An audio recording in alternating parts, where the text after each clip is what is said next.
नमस्कार, आप सभी का स्वागत है महिंद्रा के ऑफिशियल यूट्यूब चैनल में। मैं राजीव महिंद्रा आप सभी का वेलकम करता हूँ। और आज जैसा कि आप देख रहे हैं, आज का दिन बहुत खास होने वाला है। और आज का दिन बहुत खास है क्योंकि आज है वोमेंस डे। तो भाई आप सभी को वोमेंस डे की हार्दिक शुभकामनाएं। और आज का जो कोट है सो शायद आप ही पे बेस्ड होना चाहिए। कहते हैं, औरत का इस दुनिया में मान है, औरत का इस दुनिया में मान है। औरत एक बहन है, एक बेटी है, एक पत्नी है। औरत के बिना यह जहान कुछ भी नहीं है। मतलब जरा सोचिए, अगर औरत ना हो दुनिया में कुछ भी नहीं हो सकता, सब असंभव है। तो भाई आप सभी को happy women's day, women's day की हार्दिक शुभकामनाएं। और आज जैसा कि मैंने वादा किया था, आज का सेशन भी कुछ खास होने वाला है क्योंकि आज मैं लेके आया हूँ कुछ बर्निंग टॉपिक्स, वैसे टॉपिक्स जो लगातार चर्चा में हैं। आज जरा उनको हम समझें, उन पे देखिए क्या क्या क्वेश्चन बन सकते हैं। और साथ में कुछ एमसीक्यू सेशन भी है। और साथ में याद रखिएगा, आज एक सेगमेंट मैंने स्टार्ट किया है, हलवा सेगमेंट। मतलब बहुत ही आसान क्वेश्चन, बहुत ही आसान क्वेश्चन, गलत होने का कोई गुंजाइश हो ही नहीं सकता है। तो भाई एक ही काम करता हूँ, सबसे पहले कर दो जल्दी से, जहाँ तक हो सके सेशन को भाई जल्दी से एक बार कॉपी कर दो, लिंक को कॉपी करो। और जहाँ जहाँ तक हो सके एक बार सेशन को क्या कर दो भाई, शेयर कर दो। इतना तो आप कर ही लोगे बहुत जल्दी से, बस जल्दी से कर दो भाई, सेशन को शेयर कर दो। और जल्दी से क्या कर दो बेटा, एक लाइक कर दो, ठीक है। क्योंकि आज पता चलेगा कि भाई कौन टॉपिक्स लगातार न्यूज़ में। और बहुत पेशेंसफुल हो क्या समझना, आराम से कॉपी पेन लेके बैठ जाना और सुनिएगा, सुनने से चीज़ें याद हो जाएंगी, ठीक है। चलो, सबसे पहले अगर मैं बात करता हूँ कि कोविड-19 वैक्सीन बहुत चर्चा में, बहुत चर्चा में, और ये एग्ज़ाम में आ भी सकता है। तो एक सबसे बड़ी न्यूज़ है, हमारे यहाँ पता होगा 2 वैक्सीन लगाई जा रही है, एक कोवाक्सिन और दूसरी लगाई जा रही है कोविशील्ड, ठीक है। तो एक न्यूज़ में आया है कि जो भारत बायोटेक की कोवाक्सिन वैक्सीन है, उसकी जो परसेंटेज है वो कितनी कारगर है। मतलब वो जो वैक्सीन लगाई जा रही है वो कितनी कारगर वैक्सीन लगाई जा रही है, कितना परसेंट उसकी एक्यूरेसी है। तो याद रखिएगा, उसकी जो एक्यूरेसी है वो 81%। मतलब ये जो वैक्सीन है, इसकी जो एक्यूरेसी है वो करीब 81% है। ये लगातार चर्चा में है पिछले कुछ दिनों से कि जो हम वैक्सीन लगा रहे हैं वो हेल्पफुल है कि नहीं। तो बिल्कुल ये हेल्पफुल है। चलो, कहते हैं जो दूसरी वैक्सीन है कोवाशील्ड है ना, अगर हम उसके बारे में चर्चा करें तो याद रखिएगा, इसकी जो परसेंटेज एक्यूरेसी की वो करीब 53% है। मतलब हम कह सकते हैं जो पहली वैक्सीन है कोवाक्सिन, उसकी जो एक्यूरेसी है वो 81% है, और जो दूसरी है उसकी है 53%। समझिएगा। दूसरी बात, हम सभी को पता है कि जो सेरम, जो ये कोवाशील्ड है, इसको सेरम बना रही है और इसको भारत बायोटेक बना रही है। बिल्कुल ठीक है, याद रखिएगा, एग्जाम में आ भी सकता है। तो कहते हैं Serum Institute of India which manufacture Covishield will also making Covax. मतलब एक नई वैक्सीन भी बन रही है। मोदी जी ने कहा भी है ना, बजट में भी बात किया कि कुछ और वैक्सीन पे हम लोग काम कर रहे हैं।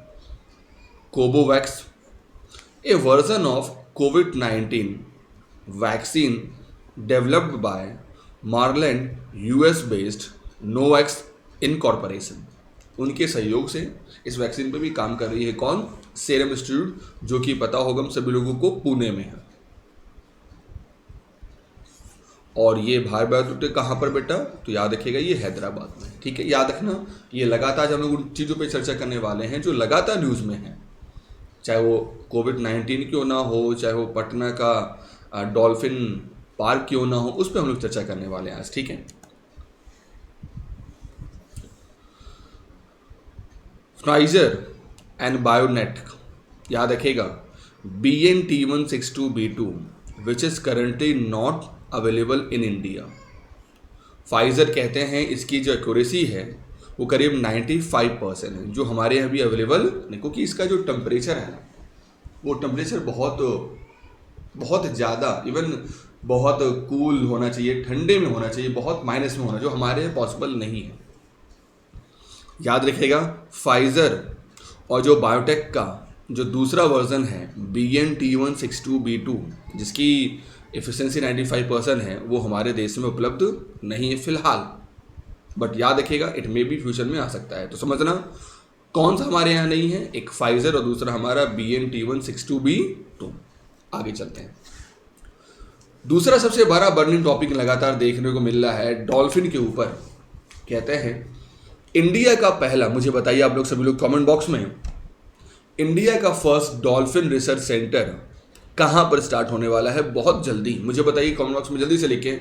और भाई जल्दी से सेशन को जहाँ तक हो सके शेयर कर दो। आज वुमेन्स डे है और आज खास दिन भी है और इस खास सेशन में लेके आया हूँ बर्निंग टॉपिक पे। मैंने बोला ना हर एक सेगमेंट को लेके आता हूँ जो कहीं ना कहीं एग्जाम से रिलेटेड है भाई, ठीक है। तो याद रखना ये जो सेंटर है ये कहीं और नहीं, बिहार की राजधानी पटना में ओपन होने वाला है। कहते हैं national dolphin centre NDRC, India का पहला एंड एशिया का भी फर्स्ट है जो कि स्टेब्लिश होने वाला है पटना में, याद रखिएगा। और कहते हैं इस डॉल्फिन को हम लोग ने नेशनल एक्वेटिक एनिमल का दर्जा दिया था 2009 में। ये थोड़ा सा हिस्ट्री का भी क्वेश्चन यहाँ पे जनरेट हो गया, ठीक है। कहते हैं इंडिया का फर्स्ट ऑब्जर्वेटरी विक्रमाशिल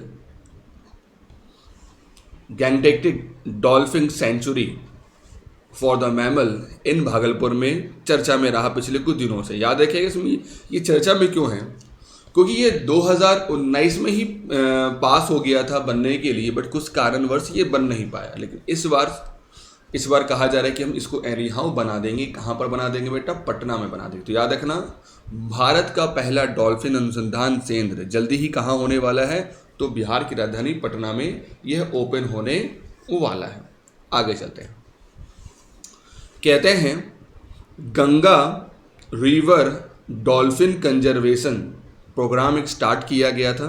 कब? 1997 में, to build scientific database of their population status. अच्छा मुझे बताओ हमारे देश में जो प्रोजेक्ट टाइगर है, मुझे बताओ जरा जल्दी से चैट बॉक्स में, वो कब स्टार्ट किया गया था?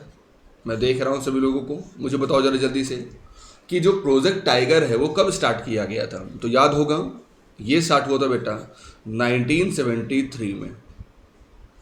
और हमारे अभी कंट्री में जो शेर है, नहीं कहते शेर भाई, वो शेर कितने हैं? लगभग 2967, 29677, यानी कि प्रेजेंट में टाइगर अभी जिंदा है। अगला, हम सभी बैंकों के लिए एक बड़ी बड़ी न्यूज आई, लगातार चर्चा में रहा कि कुछ RBI ने नया नियम लाया है। वो नया नियम क्या है? डिजिटल लेन देन के लिए, मतलब अगर हम कहीं कार्ड स्वैप करते हैं, कहीं हम पेमेंट करते हैं, तो RBI की गाइडलाइन आई है इसको कैसे बेहतर, क्योंकि पता होगा हम सभी लोगों को करीब पिछले 4 to 5 मंथ्स में, इवन लास्ट ईयर में बहुत ज़्यादा केसेस RBI के पास आए हैं related to the RBI transaction. तो उसको देखते हुए RBI ने कुछ नियम जारी किए हैं। वो नियम पे जरा चर्चा कर ले हम लोग जल्दी से। और करीब जो कंप्लेन आई है जरा देखिए, सर्विस कंप्लेन आई है करीब बैंक की करीब 57% टू ओवर 3 लाख। जरा सोचिए ये बहुत बड़ी समस्या है। कभी OTP चला जाता है, कभी कुछ हो जाता है, और कहते हैं हम लोग कि डिजिटल को हम लोग को बढ़ावा भी देना है, तो कहीं ना कहीं लूप होल्स भी है, तो उस पर RBI काम कर रहा है, ठीक है।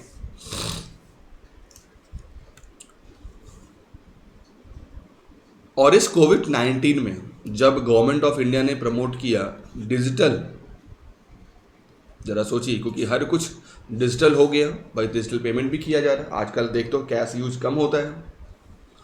COVID-19 has provide no small impetus with the amount of transaction with UPI doubling, जरा सोचो, UPI doubling in January 2021 at 4.3 lakh crore from the last year 2.1 lakh crore। मतलब जरा सोचो लास्ट ईयर 2020 में जो हमारे देश में UPI ट्रांजेक्शन हुए वो करीब हुए 2.1 लाख करोड़ रुपए।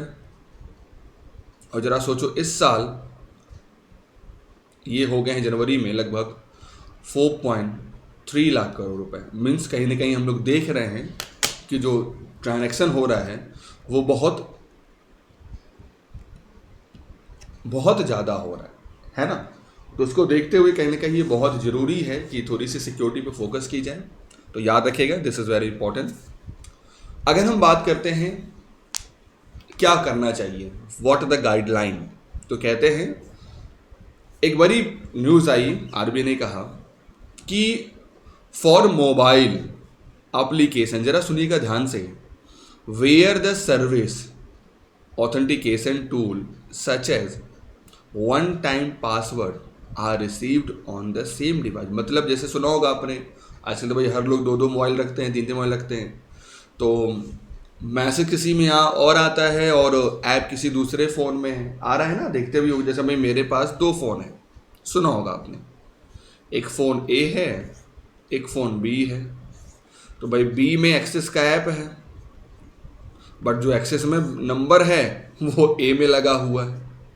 तो इससे लूप होल्स के चांस ज़्यादा हो जाते हैं। इसीलिए याद रखिएगा, आरबीआई ने कहा है, साफ साफ अब कह दिया है कि भाई जिस फ़ोन में ऐप होगा जिससे आप पेमेंट करते हो, उसी में मैसेज रिसीव्ड होना कंपलसरी है, नहीं तो ऑथेंटिकेशन सक्सेसफुल नहीं माना जाएगा। यानी कि मोबाइल एप्लीकेशन के लिए जहां सेवा और प्रमाणीकरण उपकरण जैसे वन टाइम पासवर्ड एक ही डिवाइस पर प्राप्त होते हैं, होने चाहिए। ठीक है। अगला एक बहुत बड़ी न्यूज़ आई कि भारत सरकार ने करीब 100 मिलियन, वेरी नाइस, समझना ध्यान से, 100 मिलियन लाइन ऑफ क्रेडिट किसको दिया, फॉर डिफेंस के लिए दिया, और किसको दिया, टू मॉरिशस के लिए दिया। यानी कि हम कह सकते हैं एक बहुत बड़ी लाइन ऑफ क्रेडिट की डील हुई है मॉरिशस के साथ डिफेंस सेक्टर के लिए। ये एग्ज़ाम में आने के चांस बहुत ज़्यादा है, अब बर्निंग पॉइंट्स भी हैं। अगर मैं बात करूँ उस मॉरिशस की, तो बड़ा छोटा सा एक कंट्री है ना। कहते हैं इस कंट्री में इंडिया का दबदबा बहुत ज़्यादा है। यहाँ की जो कैपिटल है वो पोर्ट लुइस है। यहाँ की जो करेंसी है मॉरिटियन रुपीज़ कहते हैं। और ज़रा देखिए, बड़ी नाइस लैंग्वेज बोली जाती है यहाँ पर। फ्रेंच तो बोली जाती ही होगी, मॉरिटियन सेरोल तो बोली जाती ही जाती है, लेकिन ज़रा सोचिए भोजपुरी भी बोली जाती है। इतना दबदबा है यहाँ पर, और जो कि बिहार की लैंग्वेज है। यहाँ के जो पीएम हैं उनका नाम है प्रविंद जगुनाथ, जो रहने वाले इंडिया के हैं। ठीक है।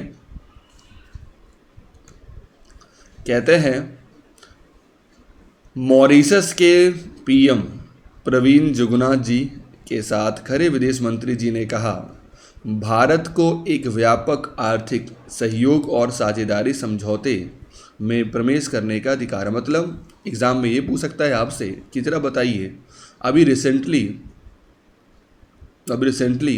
एक एग्रीमेंट हुआ है सेपा, जिसको हम लोग कहते हैं comprehensive economic cooperation and partnership agreement. ये किसके साथ हुआ, तो हम कह सकते हैं ये एग्रीमेंट हुआ मॉरिशस के साथ। यहाँ के पीएम का नाम क्या है, तो भाई यहाँ के पीएम का नाम है प्रविंद जगन्नाथ जी हैं। बिल्कुल ठीक है। कहते हैं पहली बार किसी अफ्रीकन कंट्री के साथ हमने एफटीए किया है, जिसको हम लोग कहते हैं फ्री ट्रेड एग्रीमेंट। याद रखना, इसको हम लोग क्या कहते हैं, फ्री ट्रेड एग्रीमेंट। मतलब कहने का भाई, अगर वहाँ से इंपोर्ट होगा और यहाँ से एक्सपोर्ट होगा, या यहाँ से इंपोर्ट होगा और वहाँ से एक्सपोर्ट होगा, तो याद रखना अब दोनों देशों में इंपोर्ट और एक्सपोर्ट पर बेटा कोई टैक्स नहीं लगेगा। This is called FTA country. और ये हमने किसके साथ की है, मॉरिशस एक बेसिकली एक अफ्रीकन कंट्री मानी जाती है। ठीक है। आगे अब ये क्वेश्चन है कि सर ये सेपा क्या है, तो आज मैं बड़ी इजी लैंग्वेज आपको समझाने की कोशिश करता हूँ। सेपा होता क्या है, जरा समझना।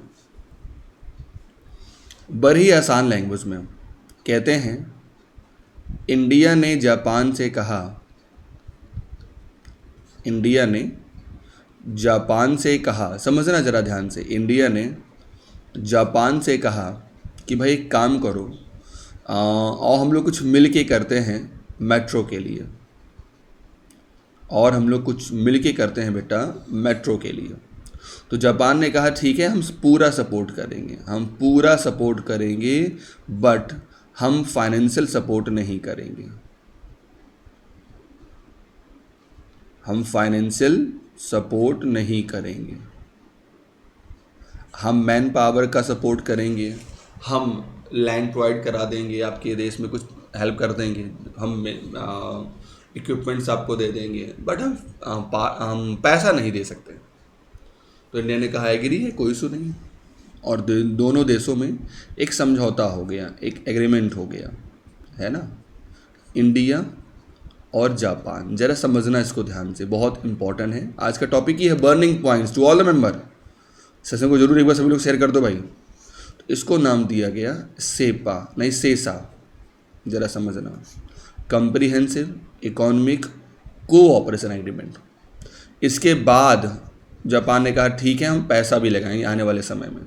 उसके बाद जो बना वो बना क्या, इसको हम लोग कहते हैं CEPA, comprehensive economic cooperation partnership agreement. ठीक है,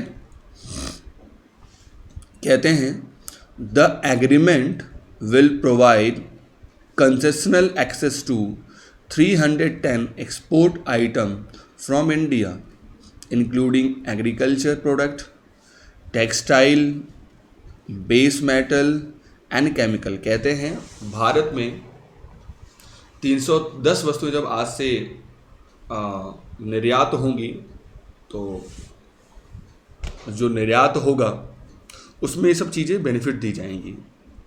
ठीक है, लाइक एग्रीकल्चर हो गया, टेक्सटाइल प्रोडक्ट की बात करते हैं, केमिकल की बात करते हैं, उसमें सपोर्ट करेगा गवर्नमेंट ऑफ इंडिया, दोनों देश। तो मॉरिशस ने क्या कहा, मॉरिशस ने भी कहा Mauritius will get preferential market access of near by 600 products. मतलब कहने का, जैसे मॉरिशस भाई समुद्र के नज़दीक घिरा हुआ है, फ्रेश फ्रूट्स हो गए, बियर हो गया, alcoholic drinks and medical and surgical equipments में सपोर्ट करेगा कौन, मॉरिशस। यानी दोनों देश एक दूसरे को क्या करेंगे, सपोर्ट करेंगे। This is called CECAPA, comprehensive economic cooperation partnership agreement. Okay, चलो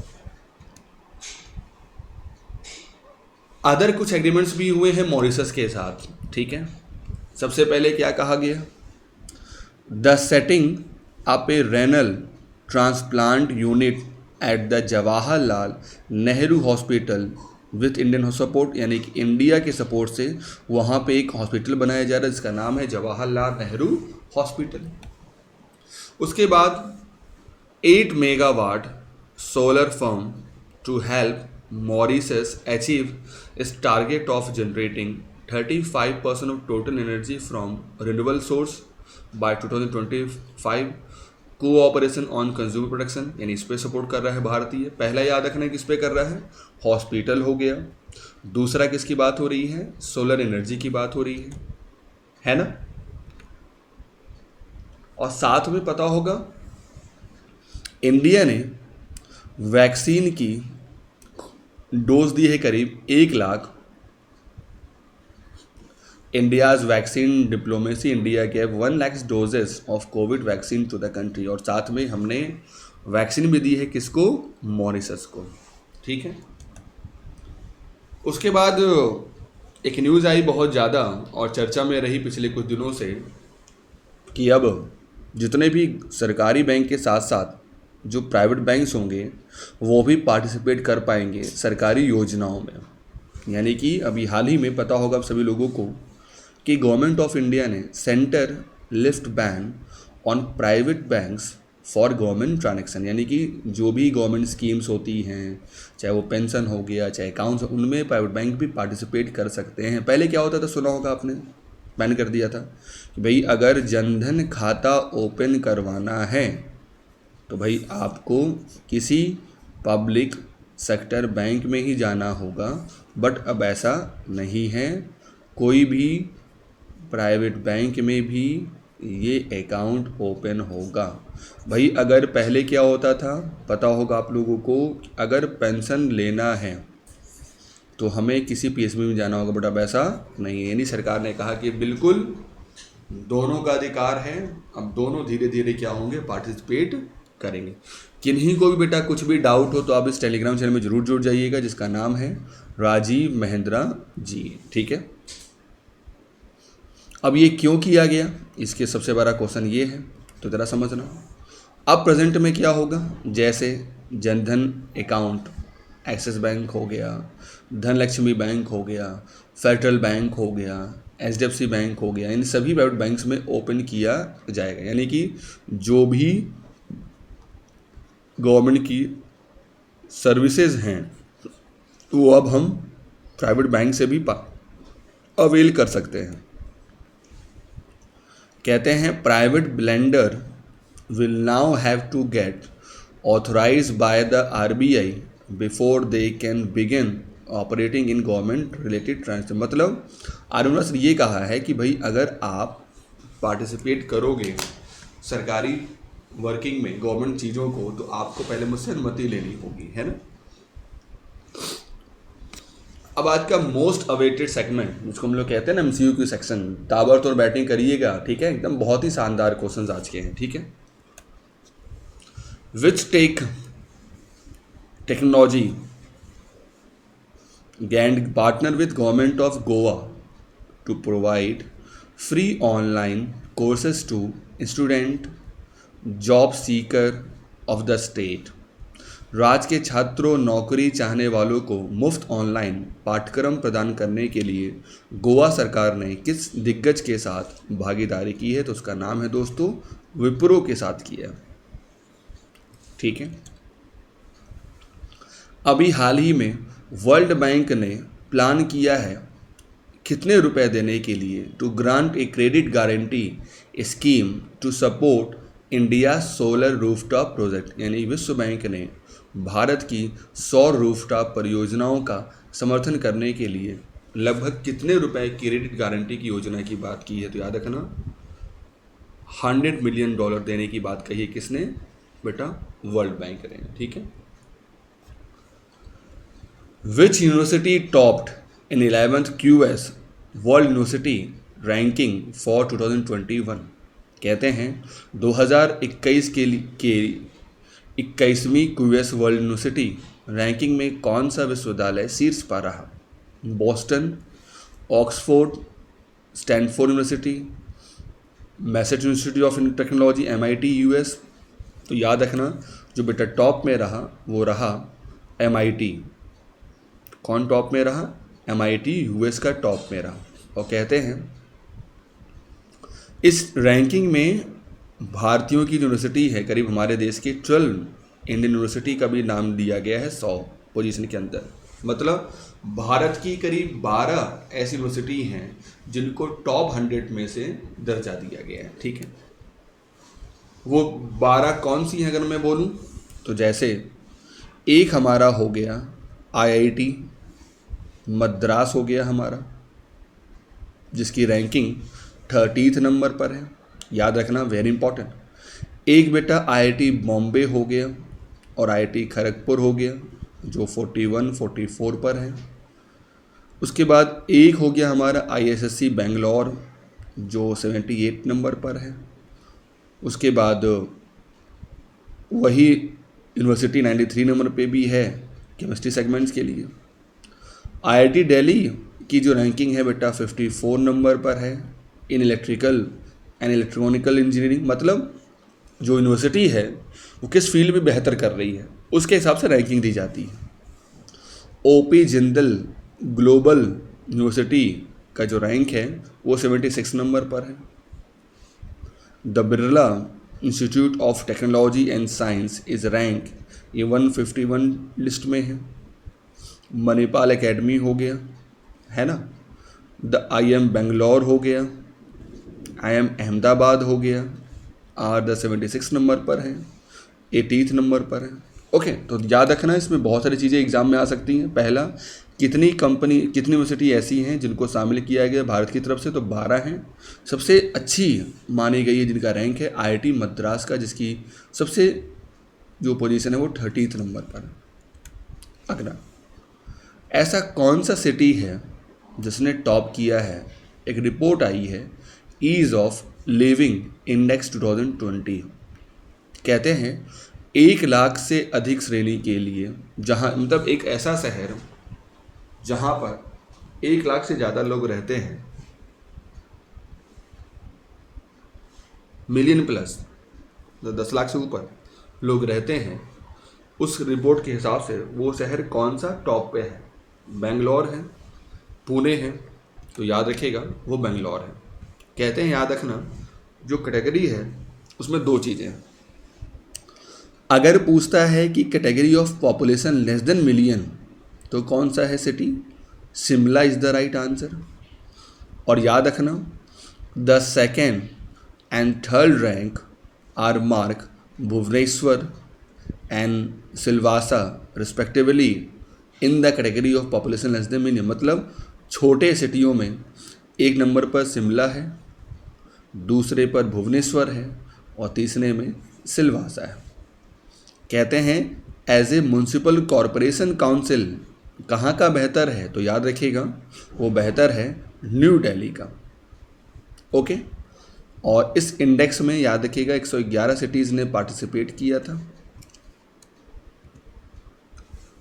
who is appointed as India's high commissioner to Australia? Australia की राजधानी कैनबरा, वहाँ क्या चलता है भाई? ऑस्ट्रेलियन डॉलर चलता है। तो याद रखिएगा मनप्रीत बोहरा जी जो इंडियन फॉरेन सर्विसेज के मेंबर हैं वो गए हैं ऑस्ट्रेलिया भारत की तरफ से। अगला, which organisation inked a soft loan pact with Eswatini, एक प्यारी सी कंट्री है दोस्तों, शायद पहली बार आप लोगों ने सुना होगा, to support construction work at disaster sites. किस संगठन ने आपदा स्थलों के पर निर्माण कार्य का समर्थन करने के लिए एवास्तिनी के साथ एक नरम ऋण समझौता किया है? तो याद रखना जिसने हेल्प किया है उसका नाम है एक्सिम बैंक। इसको हम लोग कहते हैं एक्सपोर्ट इम्पोर्ट बैंक। जो एस्वातिनी है उसकी जो कैपिटल है वो ममाने अलम्बोबा 2 है, ठीक है।